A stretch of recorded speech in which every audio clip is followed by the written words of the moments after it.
오늘은 로마서 10장 6절에서 15절의 말씀으로 주의 이름을 부르는 자 두 번째 시간입니다. 오늘은 어떻게 주의 이름을 부르는가, 여기에 우리가 초점을 맞춰서 함께 은혜를 나누고자 합니다. 대부분의 사람들이 교회 다니도 구원이 뭔지를 잘 몰라요. 당신 구원 받았습니까? 뭐 그렇게 또 묻는 그런 단체도 있다 하지만 구원을 정확하게 알아야 됩니다. 구원이 뭐냐? 교회 다니면서 구원을 정확하게 모른다면 그건 참 이상하죠. 요한복음 3장 16절에 보면 하나님께서 세상을 이처럼 사랑하사 독생자를 주셨으니 그를 믿는 자마다 멸망치 않고 뭘 얻게 하시라고요? 영생을 얻게 하려 하심이라. 예수를 믿는 목적이 뭘 얻는다고요? 영생을 얻는다. 17절에는 이렇게 말씀합니다. 17절에는 하나님이 그 아들을 세상에 보내신 것은 세상을 심판하려 하심이 아니요 그로 말미암아 세상이 구원을 받게 하려 하심이라. 16절에는 영생을 얻게 하려 함이라. 17절에는 구원을 받게 하려 함이라. 뭐 얻는다 받는다 같은 뜻이니까 바로 구원은 영생을 얻는 겁니다. 내가 구원을 받았다 하는 것은 영생을 얻었다 이 말입니다. 그럼 영생이 뭐냐? 대부분 사람들이 영생이니까 한자로 영원히 산다 이걸 영생이라는데 믿는 사람이나 믿지 않는 사람이나 다 영원히 살아요. 그래서 여기서 말하는 영생은 영원히 산다는 의미가 아닙니다. 아담의 죄로 이 세상에 태어나는 모든 사람은 죄의 종, 마귀의 종입니다. 그래서 이 마귀의 종, 죄의 종으로 사는 사람들은 육신의 생명으로 산다 그래요. 육신의 생명으로. 여러분 다 지금 이 생명이 있잖아요. 그 생명에서 나오는 것이 여러분이 모든 삶입니다. 모든 생활은 이 생명이 있기 때문에 살아가는 거예요.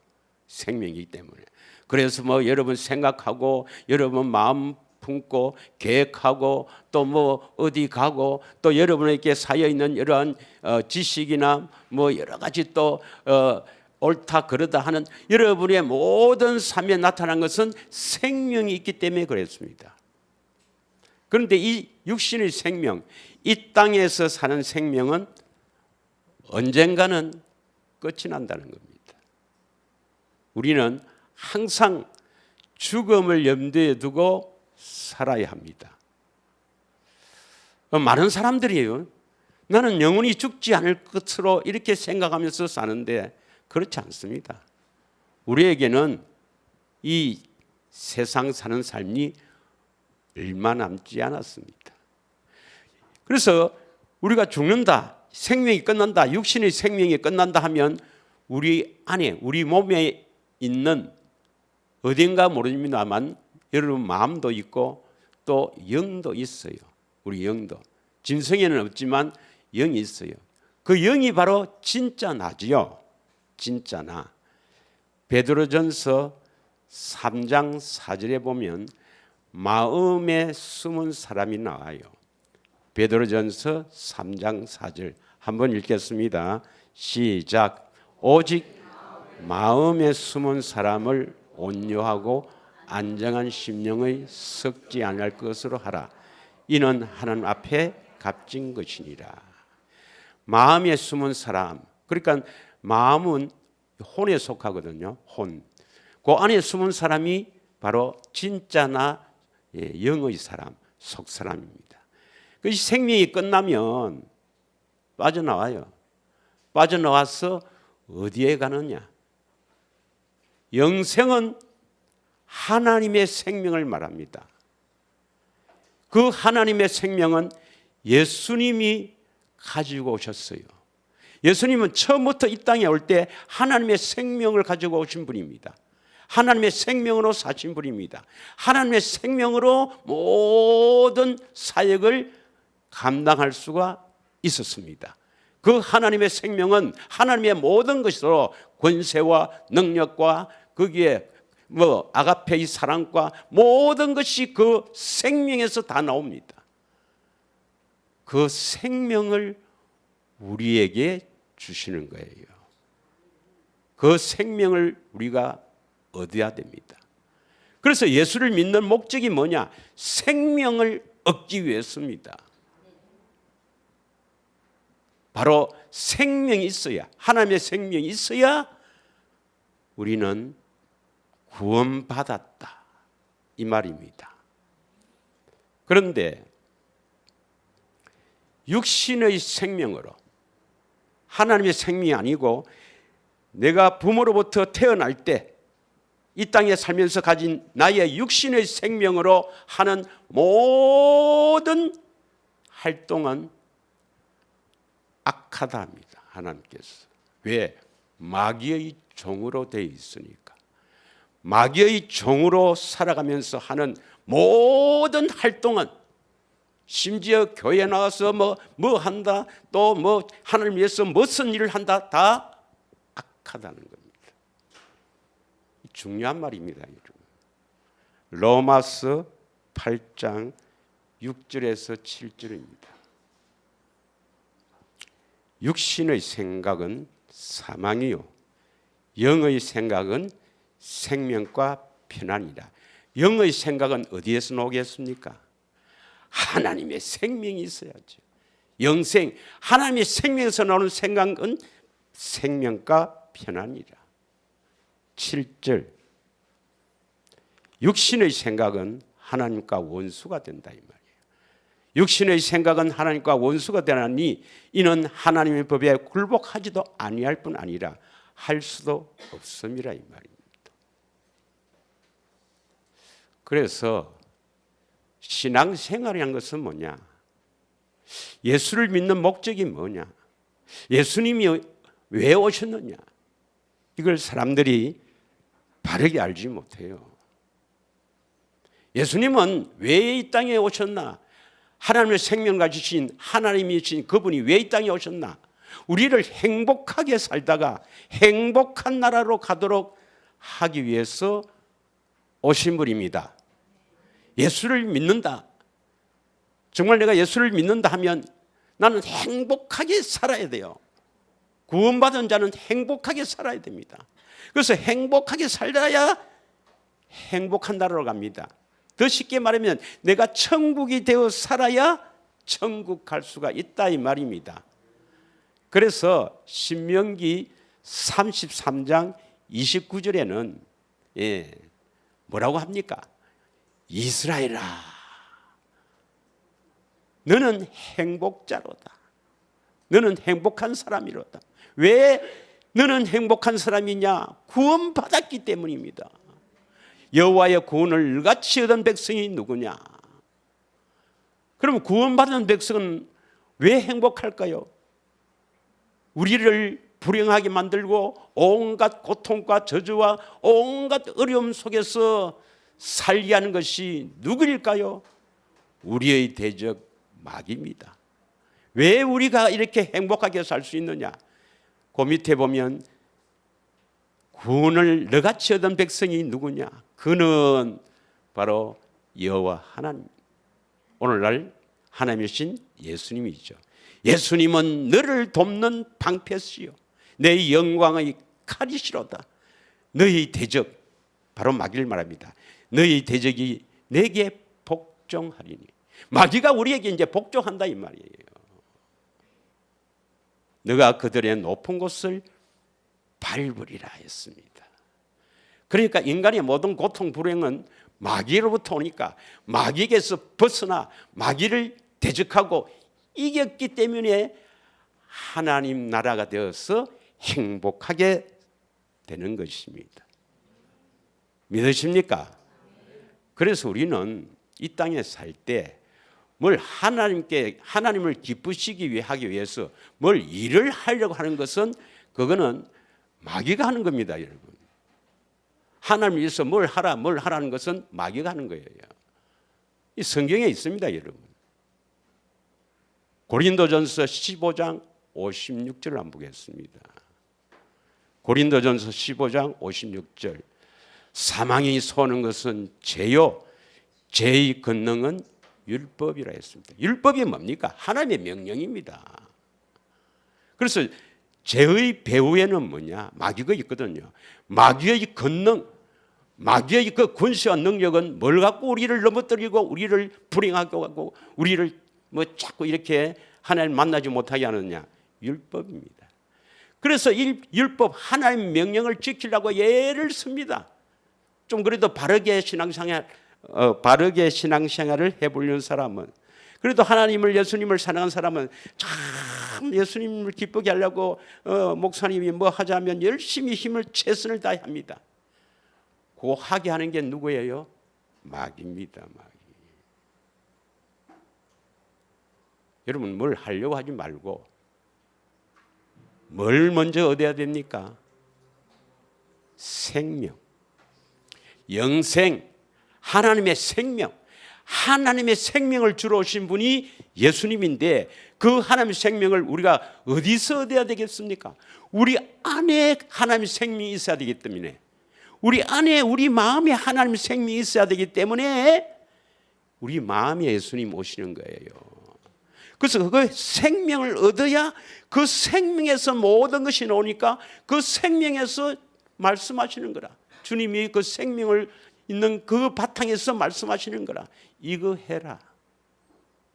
내 사랑하는 딸아, 너 남편 어떻게 해라. 그거 듣고 하는 게 신앙생활입니다. 그냥 관념적인 예수님이 아니라 예수님이 어떻게 하셨네 그것도 알아야 되지만 그것이 신앙생활이 아닙니다. 예수님이 이렇게 사역하고 십자가를 지시고 우리를 위해서 이렇게 하셨다. 그거 안다고 그것이 신앙생활이 아닙니다. 신앙생활은 내 안에 오셔서 그 하나님의 생명을 주셔서 그 생명을 바탕으로 해서 주님이 나를 지도하신단 말이에요. 믿으십니까? 이게 신앙생활입니다. 그래서 예수 이름만큼 오해된 적이 없습니다. 하나님의 이름이 오해를 하고 있죠. 많은 사람들이 누구든지 주의 이름을 부르는 자는 구원을 얻으리라. 오늘 본문에 로마서 10장 13절의 말씀을 보면은 누구든지 주의 이름을 부르는 자는 구원을 얻으리라. 이러니까 십자가의 대속을 믿으면 구원받으니까 지난주에 했지만 10장 10절의 말씀을 인용해서 10장 10절의 말씀이 뭐라고 되어 있습니까? 사람이 마음으로 믿어 의에 이르고 입으로 신하여 구원에 이르느니라. 이 말씀을 그대로 적용해서 우리가 십자가 지신 예수, 내 죄를 대신해서 십자가 지신 예수를 믿고 또 입으로 신앙 고백하면 구원을 받는다라고 주장합니다. 왜냐? 17절의 말씀이 믿으면 들음에서 나며 들음은 그리스도의 말씀이다. 그래서 교회에 와서 예수님에 대해서 자꾸 들으면 믿음이 생기고, 그래서 그 믿음으로 구원을 받고 신앙 고백해서 우리가 구원을 받는다 이렇게 주장하는데 참 너무나도 엉터리입니다.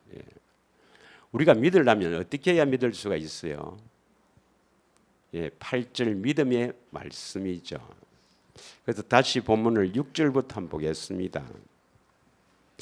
6절이 무슨 말이냐 하면은 믿음으로 말미암는 의.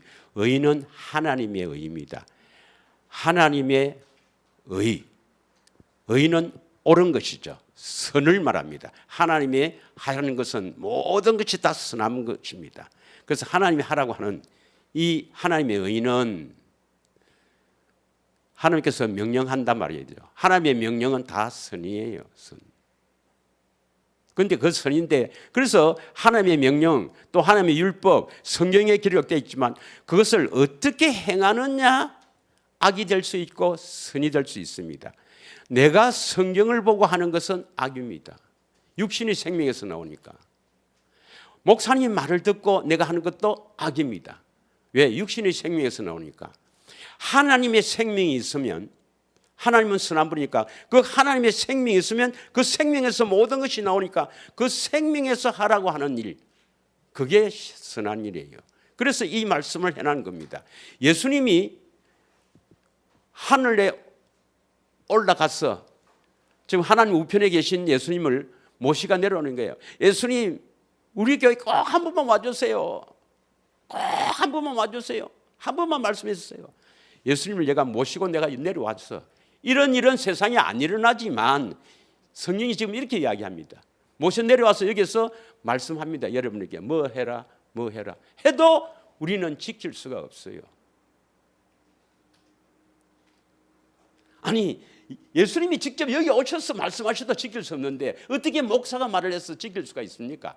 지킬 수가 있는 것 같으면 예수님이 오실 필요가 없죠. 결국 우리는 하나님의 명령을 순종하면서 살아야 될 존재니까 우리 스스로 지킬 수 있으면 예수님 오실 필요도 없는 겁니다. 모셔 내려와서 돼도 되는 것이 아니다. 믿지도 못하고 결국 지킬 수가 없다. 7절, 예수님이 그리스도가 무저갱에 계시지 않겠지만 무저갱에서 이렇게 모시고 올려갖고 여기 와서 명령해도 우리는 지킬 수가 없다 이 말입니다. 어떻게 해야 우리가 그 말씀을 믿고 지킬 수가 있는가? 8절입니다. 8절, 말씀이 입에 있고 마음에 있어야 됩니다. 우리 마음에서 하나님의 생명이 있으면 그 생명을 바탕으로 주님이 말씀하시면 그때 우리가 믿고 지킬 수가 있는 겁니다. 믿으십니까? 그래서 9절에 뭡니까?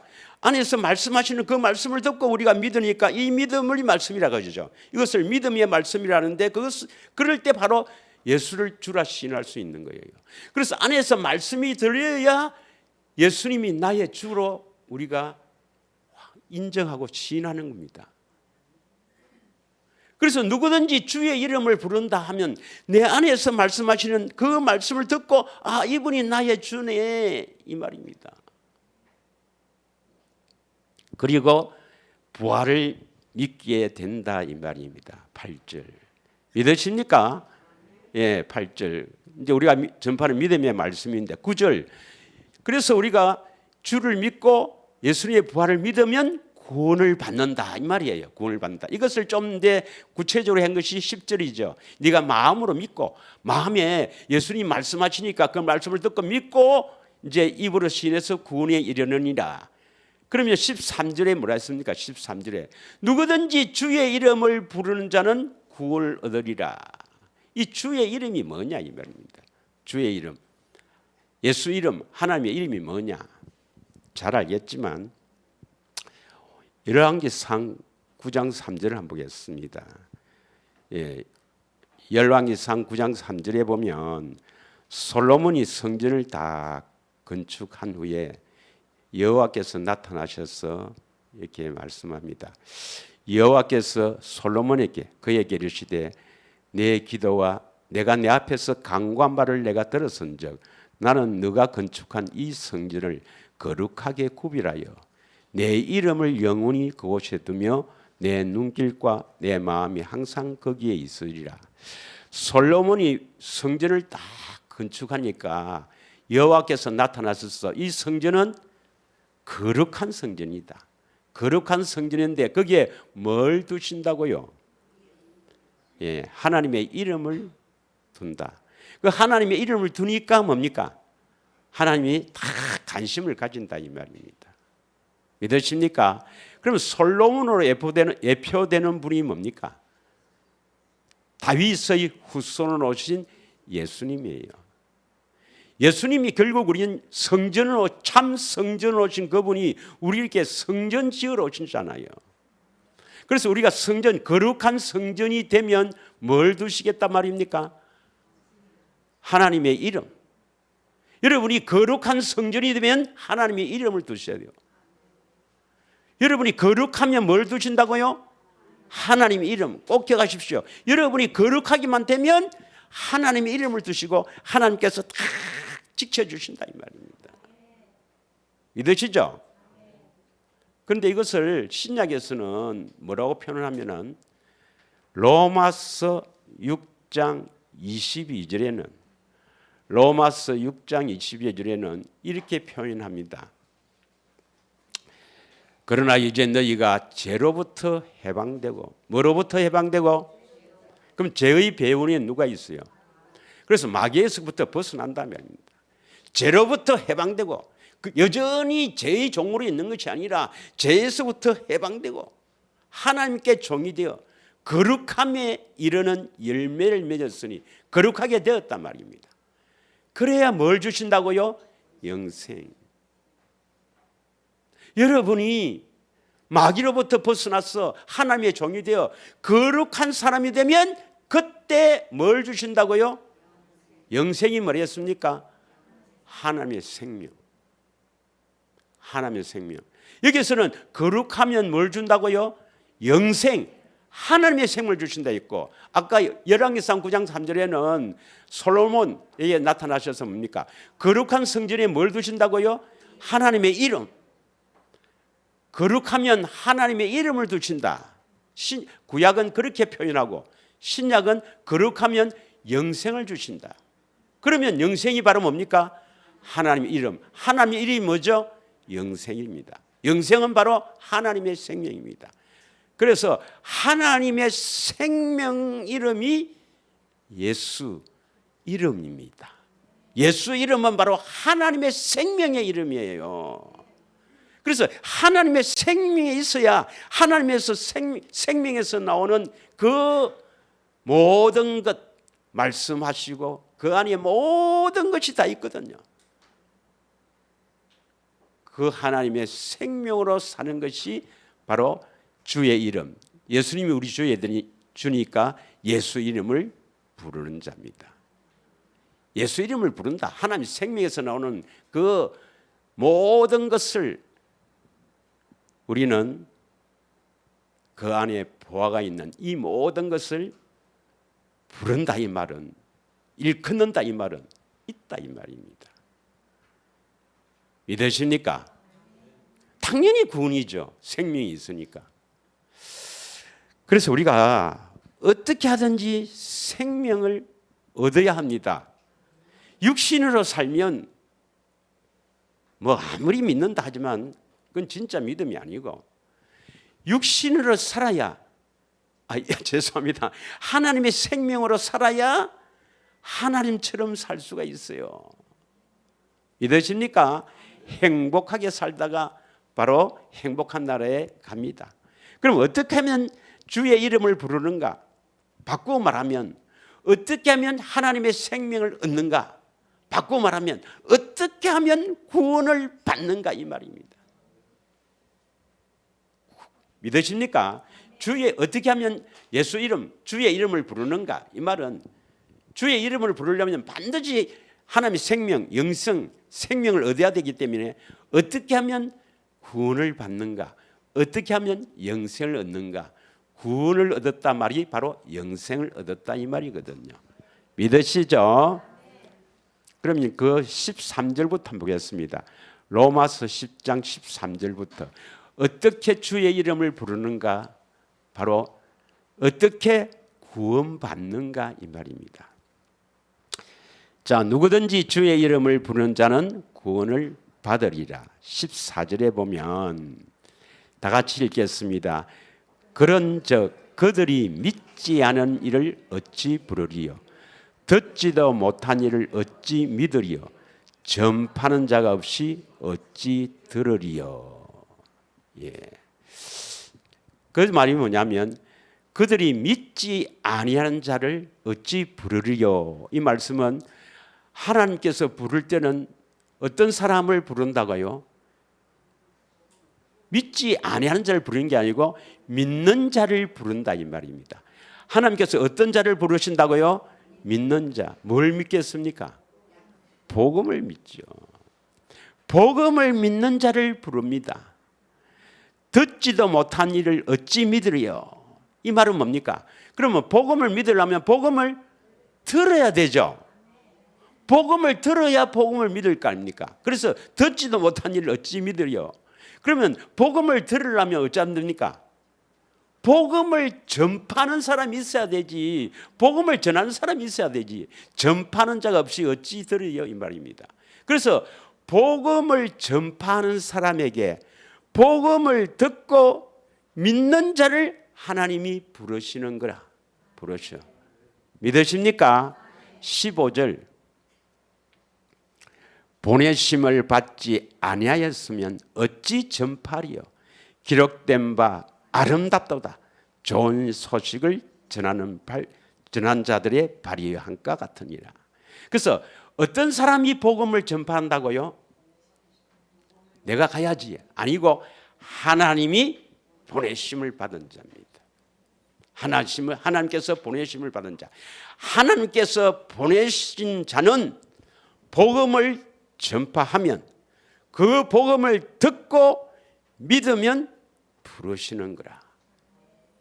그런데 믿음도 성령님이 주십니다. 그래서 택한 자는 복음을 딱 듣게 해서 믿게 하셔서 부르신다 이 말입니다. 그러면 결국 주의 이름을 부르려면 하나님의 생명으로 살려면 복음을 듣고 믿어야 하는 거예요. 아무나는 복음을 못 전합니다. 왜냐?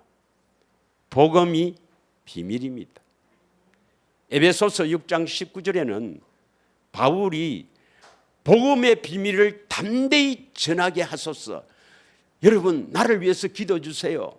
내가 가서 복음의 비밀을 담대히 전할 수 있도록 나를 위해서 기도해 주세요. 이 말입니다. 그러니까 복음도 비밀이란 겁니다. 비밀. 여러분 십자가에서 내 죄를 대속해 죽으신 것을 믿습니다. 이 복음이 아닙니다, 여러분. 이것도 믿어야 돼요. 예수님이 십자가 지신 것은 아주 중요합니다. 그 사이가 없으면 절대로 우리가 구원 못 받아요. 그러나 그것은 복음은 아닙니다, 여러분. 결론이 복음이 뭡니까? 내 안에 계신 그리스도입니다. 내 안에 계신 예수님이 복음이지. 십자가 지신 이유도 뭡니까? 내 안에 오셔서 생명 주려고 십자가를 지신 거예요. 그래서 하나님께서 보내신 자는 반드시 뭡니까? 비밀을 가지고 있어야 돼요. 비밀을 가지고 있어야 됩니다. 그래서 고린도전서 4장 1절에 보면 고린도전서 4장 1절에 보면 비밀을 맡은 자가 있습니다. 사람이 마땅히 우리를 그리스도의 일꾼이요 하나님의 비밀을 맡은 자로 여길지어다. 하나님의 비밀을 맡은 자가 있습니다. 그런데 사람들은요, 이 말씀을 어떻게 전하느냐? 하나님의 말씀을 보지 않고 뭘 봐요? 외모를 봅니다. 외모. 다 외모를 봅니다. 외모를 봐요. 목사님이 어떻고 뭐 어떻게 어디를 학번은 어떻고 뭐 어떻게 생겼고 어떻게 전하느냐 보고 교회 보고 교인들을 만나 이런 거 보고 다 외모로 봅니다. 여러분은 외모로 보지 마시고 꼭 선포되는 말씀을 보십시오. 사람은 절대로 믿음의 대상이 아닙니다. 어떠한 목사라도 어떠한 교주라도 절대로 사람 믿으면 안 돼요. 오직 성부, 성자, 성령 하나님과 기록된 성경 또 여호와 입에서 예수님 입에서 나오는 말씀 이게 진리입니다. 진리만 따라가시기를 축원합니다. 바울은 에베소서 3장 7절에 뭐라고 말씀하냐? 나는 복음의 일꾼이다. 이렇게 이야기합니다. 이 복음을 위하여 그의 능력이 역사하시는 대로 내게 주신 하나님의 은혜의 선물을 따라 내가 일꾼이 되었노라. 그래서 바울은 내가 복음의 일꾼, 이것에 하나님의 은혜의 선물, 하나님의 은혜로 내가 복음의 일꾼이 되었다, 이렇게 기록하고 있습니다. 자, 또 히브리서 13장 7절 한번 읽겠습니다. 히브리서 13장 7절. 여러분이 어느 교회를 가든 반드시 비밀을 맡은 사람을 만나야 합니다. 만나야 됩니다. 하나님 말씀을 너희에게 일러주고 너희를 인도한 자들을 생각하며 그들의 행실의 결말을 주의하고 보고 그들의 믿음을 본받으라. 여러분 잘 봐야 됩니다. 여러분을 인도하는 자가 누구냐 잘 봐야 돼요. 그들의 행실의 결말을 주의하여 보고, 행실이 뭡니까? 처음부터 끝까지 봐야 했습니까? 결말을 보라 했습니까? 저도 아직까지도 미숙한 점이 많이 있습니다. 지난주에는 기도하지 않고 그냥 이렇게 잘 아시는 목사님 그대로 믿고 했더니 엄청 이야기를 하더라고요. 아이고, 내 목회에 참 오점을 남겼습니다. 죄송합니다. 자, 그런데 복음이 뭐냐? 복음이 뭐냐를 알아야 됩니다. 예수님이 전한 복음이 뭐냐? 이걸 알아야 돼요. 예수님이 전한 복음을 한번 보겠는데, 우선 여러분 히브리서 13장 20절에 보면, 히브리서 13장 20절에 보면 예수님의 십자가의 보혈에, 십자가의 피로서 이루어진 것이 영원한 언약의 피라는 말이 있어요. 한번 같이 읽겠습니다. 양들의 큰 목자이신 우리 주 예수를 영원한 언약의 피로 죽은 자 가운데서 이끌어내신 평강의 하나님, 이렇게 기록하고 있거든요. 그럼 예수님께서 피를 흘릴 때 그러면 새 언약도 되고 영원한 언약도 되고 그런 뜻이 아니라, 예수님의 십자가에 흘리신 보혈은 영원한 언약을 이루는 것이다. 그래서 영원한 언약의 피라는 것입니다. 언약은 반드시 뭐가 있어야 되죠? 피가 있어야 되거든. 그래서 영원한 언약의 피니까 예수님께서 십자가에 죽으신 것은 영원한 언약을 이루는 것이 되는 것이기 때문에, 영원한 언약이 뭐냐? 영원한 언약. 언약이 뭐겠습니까?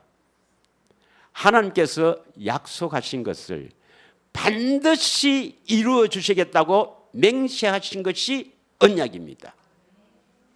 하나님께서 약속하신 것을 반드시 이루어 주시겠다고 맹세한 것이 언약인데, 하나님의 약속은 딱 한마디로 이야기하면 디모데 1장 2절에 지난주에 했습니다마는 영생, 영원 전부터 우리에게 약속하신 것입니다. 요한일서 2장 24절에서 25절 보면 처음부터 우리에게 약속한 것을 우리 안에 거하게 해라. 그것이 뭐냐? 영원한 생명, 영생. 그래서 하나님의 그 약속은 전부 영원한 생명, 생명을 주시겠다. 누굴 통해서? 예수님을 통해서, 그리스도를 통해서. 구약에서는 뭐라고 나타납니까? 생명을 주신다는 것을 가나안 땅에 살게 주겠다. 가나안 땅에 살게 주시겠다. 그리스도 안에서 살게 주시겠다. 그리스도 안에 생명이 있으니까 생명을 주시겠다, 이 말입니다. 그래서 가나안 땅으로 가라. 거룩한 길로 가라. 거룩하게 되어라. 그럼 생명을 주시겠다. 이게 구약의 표현인데, 신약에서는 전부 그리스도 안에서, 그리스도 안에라는 표현을 씁니다. 왜 그리스도 안에서 살아야 됩니까? 그리스도 안에 생명이 있기 때문입니다. 하나님의 생명입니다. 믿으십니까? 그 성경을 요약하면 성경을 한마디로 요약하면 뭐냐? 뭐라고 요약하면 되겠습니까? 예수님이 내 안에 오셔서 하나님의 생명을 주어 하나님의 생명으로 사는 것. 이게 성경의 요약입니다. 다른 말로 하면 예수님이 내 안에 오셔서 하나님의 이름을 주셔서 하나님의 이름으로 사는 것. 이게 성경의 요약입니다. 요약. 믿으십니까? 자, 그래서 영원한 언약으로 이루기 위해서 피를 흘렸다 했는데 사실은 영원한 언약이 복음입니다. 영원한 언약. 보세요. 에레미야 32장 40절에서 41절을 보겠습니다. 에레미야 32장 40절에서 41절 한 절을 읽겠습니다. 다 같이 읽겠습니다. 시작.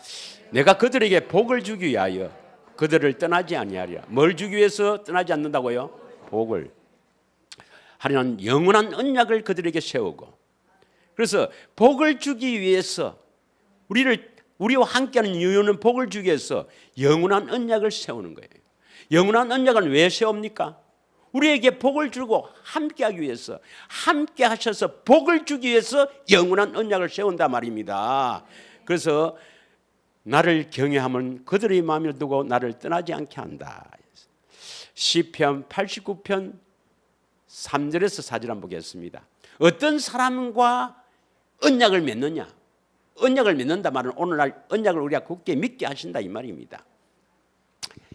다 같이 읽겠습니다. 시작. 주께서 이르시되 나는 내가 택한 자와 언약을 맺으며. 어떤 사람과 언약을 맺습니까?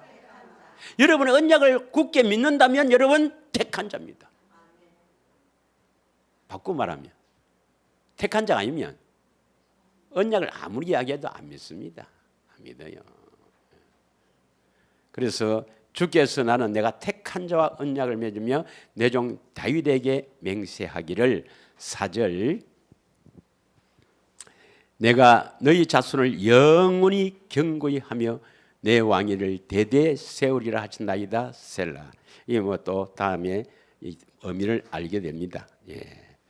자, 그러면 영원한 언약이 뭐냐? 예수님이 전하신 복음을 한번 보겠습니다. 마가복음 1장 1절에 보면 마가복음 1장 1절에 마가복음은 마태 마가 두 번째 이 복음은 어떻게 시작합니까? 하나님의 아들 예수 그리스도의 복음의 시작이라 했습니다. 하나님의 아들, 예수님은 하나님의 아들이죠. 예수 그리스도의 복음의 시작이라 그랬습니다. 복음의 시작. 예수님은 복음의 시작. 무슨 복음입니까? 예수 그리스도의 복음입니다. 예수 그리스도의 복음. 예수님이 전한 것이 복음입니다.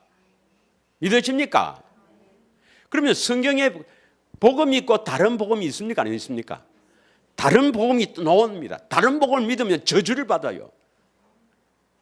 갈라디아서 1장 6절 7절 봅니다. 지금 다른 복음이 판을 쳐요. 다른 복음을 믿으면 어찌 되는가? 저주를 받습니다. 다 같이 읽겠습니다. 시작.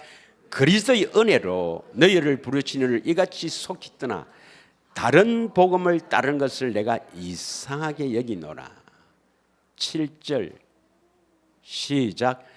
다른 복음은 없나니 다만 어떤 사람들이 너희를 교란하게 하여 그리스도의 복음을 변하게 하렵니다.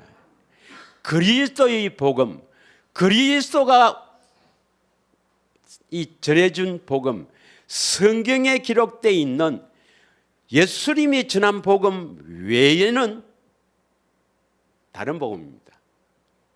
다른 복음. 다른 복음 믿으면 8절 한번 보겠습니다. 그러나 우리나 혹 하늘로부터 온 천사라도 우리가 너희에게 전한 복음 외에 다른 복음을 전하면 저주를 받는다 했습니다. 다른 복음 믿어도 괜찮겠지? 아닙니다, 여러분. 저주를 받습니다. 그러면 그리스도가 전한 복음을 믿으면 어떻게 될까요? 16절입니다. 그리스도가 전한 복음을 믿으면 어찌 되겠습니까? 16절 시작. 그의 아들을 이방에 전하기 위하여 그를 내 속에 나타내기를 기뻐하셨을 때 내가 곧 혈육과 언론하지 아니하고. 내 속에 나타난다. 그를 내 속에 나타난다. 내는 이 바울입니다. 바울 속에 그를 나타난다. 그가 누구예요? 그의 아들, 하나님의 아들이죠. 아들. 예수님이 나타난단 말이에요. 진짜 복음을 믿으면 반드시 예수님이 내 안에서 나타나는 거예요. 그래서 로마서 1장 16절에 보면 이 복음의 능력이 나옵니다.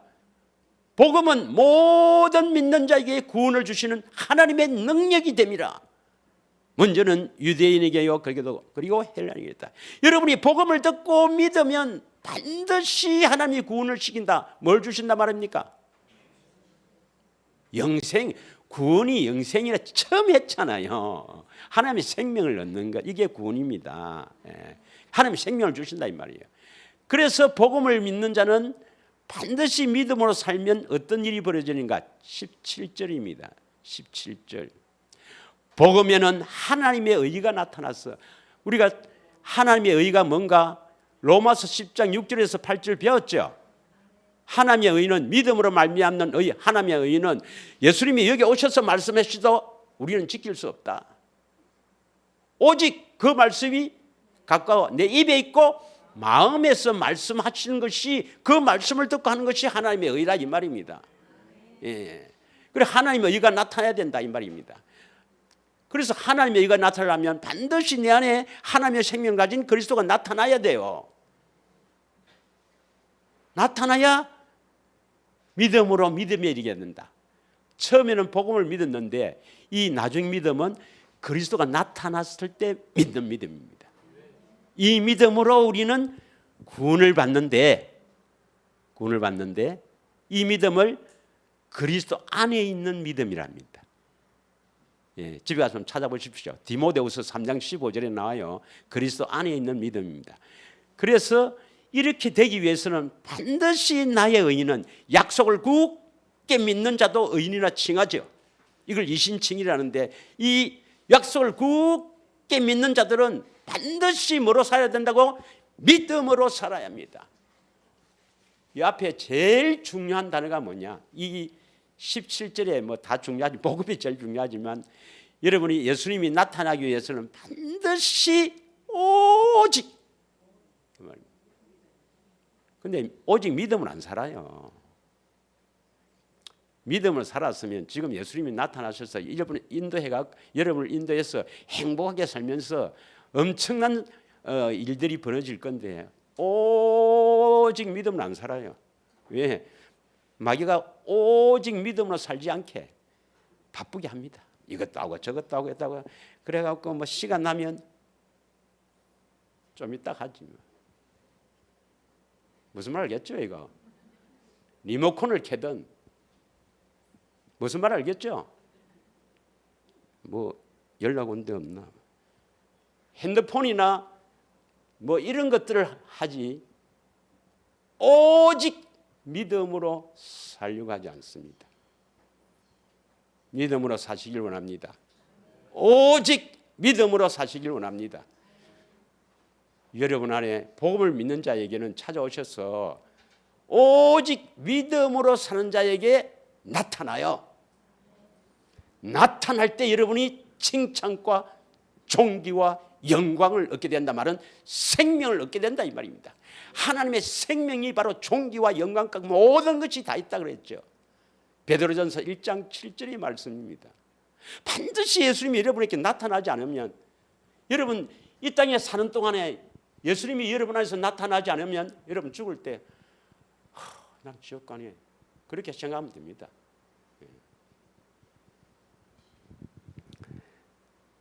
베드로전서 1장 7절 한번 읽겠습니다.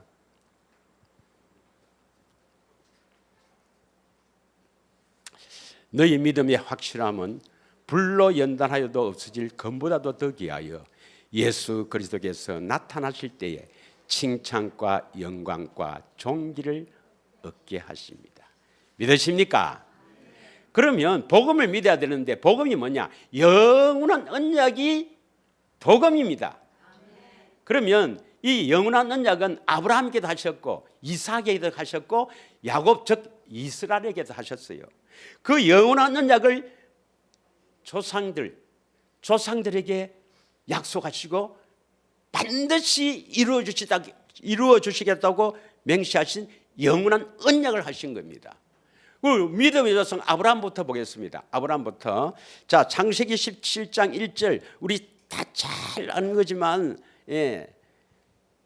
한 번 더 복습한다 생각하고 창세기 17장 1절에 아브라함이 99세 때 여호와께서 아브라함에게 나타나사 그에게 이르시되 나는 전능한 하나님이다. 그 하나님은 전능한 하나님이다 했는데 이걸 믿지 않아요. 하나님을 전능하신데 입으로만 전능하다고 하지만 실제로 믿지 않습니다. 너는 내 앞에서 행하여 완전하라. 왜 전능한 하나님이라는 말을 붙였는가? 내 앞에서 행하여 완전하라. 이것 때문에 그랬습니다. 행하여는 뭡니까? 행하여는 결국 육신의 할례가 아니고 할례는 어디에 하는 겁니까? 마음에 하는 것이죠. 마음이 할례. 우리 마음을 깨끗하게 하신다 이 말입니다. 더러운 걸 잘라야 한다. 이 말이 뭡니까? 죄에서부터 벗어나게 한다 이 말이죠. 이걸 안 믿어요. 마음이 할례를 행해서 완전하라. 완전하라 말은 뭡니까? 예수님의 음성을 듣고 산다. 예수님이 우리 안에 오셔서 하시는 일이 뭐예요? 마음의 할례를 시켜서 주님의 음성을 듣고 살게 해준다 이 말이죠. 이것이 바로 뭡니까? 2절에 보면 내 언약이다. 하나님의 언약이다 말입니다. 하나님의 언약. 내가 내 언약을 나와 너 사이에 새겨서 사이에 두어서 너를 크게 번성하기라. 이게 하나님의 언약이에요. 7절 읽겠습니다. 7절 읽겠습니다. 7절 시작. 내가 내 언약을 나와 너 및 내 대대 후손 사이에 세워서 영원한 언약을 삼고 너와 내 후손의 하나님이 되리라. 여기서 나와 너, 나는 여호와 하나님이고 너는 아브라함인데 그 다음이 뭐라고 되어 있습니까? 내 대대 후손 사이. 여기 우리가 돼야 됩니다. 이 말이 뭡니까? 육적인 이스라엘 자손을 말합니까? 이 언약을 듣고 굳게 믿는 사람 말합니까? 이 언약을 듣고 굳게 믿는 사람. 이게 바로 영원한 언약을 믿는 사람입니다. 바로 이게 복음이에요. 아브라함은 믿음의 조상입니다. 아브라함에게 하신 영원한 언약이 뭡니까? 영원한 언약이 예수님이 내 안에 오셔서 마음의 할례를 시켜서 주님의 음성을 듣고 살게 해주셨겠다는 것을 굳게 믿어야 합니다. 이게 영원한 언약이에요. 영원한 언약. 복음입니다. 복음. 예수님이 내 안에 오셔서 뭐 해주신다고요? 마음의 할례. 마음의 할례는 결국 마귀에게서 자유, 죄에서 자유를 한단 말이에요. 그래서 주님의 음성 듣고 살게 해주겠다. 이것을 똑같이 이삭에게, 아직도 태어나지 않는 이삭에게 언약합니다. 영원한 언약. 바로 창세기 17장 19절을 한번 보겠습니다. 다 같이 읽겠습니다. 시작. 하나님이 이르시되 아니라 너 안에 사라가 내게 아들을 낳으리니 너는 그 이름을 이삭이라 하라. 내가 그와 내 언약을 세우리니 그의 후손에게 영원한 언약이 되리라. 아브라함의 후손 중에서 이 큰아들이 누구죠? 아브라함의 자손 큰아들이 이스마엘은 아니고 야곱. 그 야곱을 다른 말로 이스라엘. 그 이스라엘에게 하신 언약을 믿는다. 이게 바로 영원한 언약이라 합니다. 영원한 언약. 믿으시죠? 시편 105편 5절에서 10절 한번 읽겠습니다. 시편 105편 5절에서 10절. 영원한 언약을 알아야 돼요. 이게 복음이란 말입니다. 예수님이 그래서 하나님의 복음을 전했어요. 그의 종 아브라함의 후손 곧 택하신 야곱의 자손 너희는 그가 행하신 기적과, 다음 6절, 그의 이적과 그의 입의 판단을 기억할지어다. 7절부터 읽겠습니다. 시작. 8절입니다. 그는 그의 언약 곧 천대 결쳐 명령하신 말씀을 영원히 기억하셨으니 9절. 이것은 아브라함과 맺은 언약이고 이삭이 하신 맹세이며 10절. 야곱에게 세우신 율례 곧 이스라엘에게 하신 영원한 언약이라. 그럼 이스라엘에서 하신 영원한 언약이 뭐예요? 내용이 어디에 나옵니까?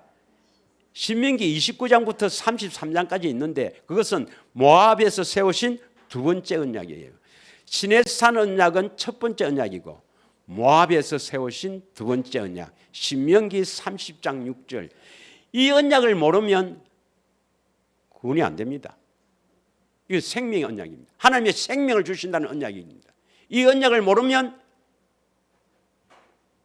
복음을 모르는데 어떻게 구원이 되겠습니까?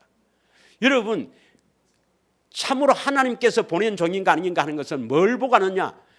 신명기 29장부터 33장, 이 모압에서 하신 두 번째 언약을 선포하지 않으면 그건 가짜입니다. 가짜입니다. 신명기 30장 6절을 먼저 읽겠습니다. 신명기 30장 6절 시작. 내 하나님 여호와께서 내 마음과 내 자손의 마음에 할례를 베푸사 내게 마음을 다하여 뜻을 다하여 내 하나님 여호와를 사랑하게 하사 내게 생명을 얻게 하실 것이다. 어떻게 하면 생명을 얻느냐? 이 생명이 바로 영생입니다. 하나님의 생명, 그리스도 안에 있는 영원한 생명, 하나님의 생명. 이 생명을 어떻게 얻습니까? 마음의 할례를 베푼다. 너와 내 자손, 바로 이 언약을 믿는 우리 안에 오셔서 이걸 믿어야 우리 예수님이 찾아오셔서 마음의 할례를 시키지. 거룩해야만 생명을 주시니까. 내가 거룩하게 되는 그 약속을 믿고 너희인데 와서 거룩하게 해주세요 해야 거룩하게 되지. 마음의 할례를 다 베풀어 주는 거야. 내가 마음의 할례 받기를 원해야 되거든. 그럼 할례 받는 것이 경건의 훈련, 좁은 길 가는 거 아닙니까? 경건의 훈련은 결국 우리는 이 마귀에게서 벗어나기 위해서, 마음이 할례 받기 위해서 간절히 주님께 찾고 기도하는 거 아닙니까? 그래서 할례를 받아야, 그래야 비로소 하나님을 마음을 다해, 뜻을 다해, 목숨 다해 사랑할 수가 있는 거라. 저는 이 비밀을 몰라갖고 분당에 있을 때 예수님을 사랑해야 되겠다는 것은 다 성경 보면 알겠는데, 이 사랑이 좀 사랑하는 것처럼 하더라도 또 뭐 잘 안 되는 거야 사실. 완전히 예수님을 사랑할 수 있습니까? 왜 사랑할 수 없어요? 할례를 안 받았기 때문입니다. 마음이 할례, 마음에 더러운 것이 있기 때문에 어떤 사람은 11조를 딱 100만 원을 딱 생기는 거라. 좀 어려운 행편에 100만 원 내야 될 11조 생기는 거라. 그래서 11조 100만 원을 딱 내야지 하는데 생각이 나는 거라. 저 딸이 가방 사주려 했는데 가방도 없는데, 그럼 가방가 20만 원 떼고 80만 원을 탁 내놨는데 큰아들이 옷이 추리한 거라. 그래서 요 좀 떼고 드린다. 아니, 예를 들어서 그러니까 100% 사랑할 수가 없는 겁니다. 우리는 그 당연한 겁니다, 여러분. 또 뭐 당연하니까 당연히 그러라는 말은 아니고, 우리는 마음에 더러운 것이 있기 때문에 그런 거예요. 예. 그러나 할례를 받으면 사랑하게 돼요. 그래야 뭡니까? 뭘 주신다고요? 생명. 예. 이게 거룩입니다. 거룩해야 생명을 주실 것이다 이 말입니다. 자, 12절에서 14절을 보겠습니다. 어떻게 해서 생명을 얻는가? 어떻게 구원받는가? 어떻게 지금 주의 이름을 부르는가? 복음을 믿어야 되는데 복음을 알아야지. 복음이 뭐냐? 십자가에서 내 죄를 대신해 죽으셨다. 그래서 죄 용서 받으면 구원받는다. 그게 아닙니다. 예수님 오셔서 우리를 깨끗하게 해줘야 돼요. 거룩하게 해줘야 됩니다. 마음이 할례를 시켜서 마귀로부터 벗어나야 돼요. 마귀는 불행의 원인이잖아요. 그래서 마귀가 벗어나야 행복하지 뭐. 당연한 거 아닙니까? 우리가 어떻게 죄를 짓지 않노? 그건 네 생각이고, 그럼 하나님 전능하지 않다 이 말인가? 하나님이 전능하지 않다 이 말이죠. 전능하신 하나님은 우리 죄를 깨끗게 하실 수 있습니다. 믿으십니까? 그래서 십자가에 피를 흘린 것은 우리 죄를 깨끗하기 위해서입니다. 요한일서 1장 7절에 보면 우리를 깨끗하게 하기 위해서 십자가를 지신 거예요. 하늘에 있는 것이 아니니, 이 말이 뭐냐면 명령은 어려운 것이 아니다. 11절에 보면 하나님의 명령은 어려운 것이 아니다 했습니다. 11절에. 여러분, 하나님의 명령을 지킬 수가 우리가 없어요. 그런데 지키는 방법이 딱 한 가지밖에 없습니다. 딱 한 가지밖에. 목사를 통해서 뭐 내가 성경 읽고 막 펑펑 울고 아무리 해도, 하나님이 여기 오셔도, 예수님이 여기 오셔도 우리는 명령을 지킬 수 없는 비참한 존재입니다. 지킬 수 있는 유일한 길은 딱 하나밖에 없어요. 내가 한번 또 설교할 겁니다. 오늘이라는 말 설교할 겁니다. 오늘 내게 명령한 이 명령이 어려운 것도 아니요 먼 것도 아니라 쉽다. 지킬 수 있다. 어떻게? 12절 보면 12절에 하늘에 그 명령이 있는 것이 아니다 말입니다. 그래서 내가 아까 이야기했죠. 이번에는 예수님이 아니고 하나님 앞에 내가 올라가 갖고 하나님 앞에 좀 나에게 명령하세요. 내 좀 교인들에게 전해줄 수 있도록 명령했어요. 명령을 받아가 갖고 이렇게 전해도 우리는 지킬 수 없다 이 말입니다. 13절에 보면 저 명령을 받기 위해서 내가 바다 끝에 갔어. 거기 가서 명령을 받아와 갖고 해라 해도 여러분 지킬 수 없어요. 하나님 명령은 우리가 지킬 수 없는 비참한 존재입니다, 여러분. 어떻게 해야 지킬 수 있는가? 로마서 10장 8절이 나옵니다. 14절에 보세요. 14절 다 같이 읽습니다. 시작. 오직 그 말씀 명령 하나님의 명령입니다. 하나님의 명령 율법이죠. 하나님의 명령이 내 입에 있으며 내 마음에 있은즉 내가 이를 행할 수 있느니라. 마음에서 말씀이 들리려면 기도가 있어야 됩니다. 말씀을 입에 먼저 두고 마음에 주세요. 다음에 또 하겠습니다. 예. 그래서 우리 마음에서 말씀하셔야 이를 행할 수 있느니라. 하나님의 명령을 행할 수 있는 유일한 길은 이것밖에 없어요. 그래서 우리가 이 땅에 우리를 창조하신 목적이 뭐냐면 하나님께서 이거 해라 저거 해라 하면 못해요. 이러려고 우리를 만든 게 아닙니다. 하나님의 명령을 우리가 순종하도록 하기 위해서 지키기 위해서 순종하기 위해서 만드신 거예요. 여러분 상식적으로 한번 생각해 봅시다. 여러분이 기술이 있어갖고 로봇을 만드는 기술 막 있어갖고 로봇을 하나 만들었다. 가라. 오늘 안 갑니다. 이런 로봇을 만들겠습니까, 여러분이? 상식적으로 생각해 보세요. 능력이 있으면 내 말 잘 듣는 로봇을 만들지. 그렇지 않겠습니까? 하나님께서 우리를 창조하셨을 때 하나님 명령을 잘 듣는 그런 사람을 이제 지었는데 그런 방법이 뭐냐? 밖에서 명령하고 목사가 명령하고 성경 보고 명령해도 못 지키는 거야. 오직 길은 뭡니까? 내 안에 오시려고. 내 안에 오시려면 왜 됩니까? 십자가에 죽으시고 영으로 우리 안에 오시는 방법밖에 없거든. 믿으십니까? 이 말씀이 들어야 여러분이 복음을 듣고 믿어서 이 안에 있는 말씀, 예수님 말씀을 들어야 생명으로 살 수가 있습니다. 하나님 생명으로 살 수가 있어요. 여러분 하나님의 생명으로 살기를 축원합니다. 그래서 다음 주에는 오직 나의 의인은 믿음으로 말미암아 살리라. 아무리 복음을 듣고 믿어도 믿음으로 살지 않으면 이것도 하고 저것도 하고 시간 남으면 조금 하다가 말다가 이래 갖고는 안 나타납니다, 여러분. 오직 나의 의인은 믿음으로 말미암아 살리라. 어떻게 믿음으로 사는가? 다음 주에 하도록 하겠습니다. 다음 주에가 제일 첫째는 복음을 듣고 믿는 것이요. 그 다음에는 믿음으로 사는 것입니다. 다 같이 이 시간 합심하여 기도하겠습니다. 복음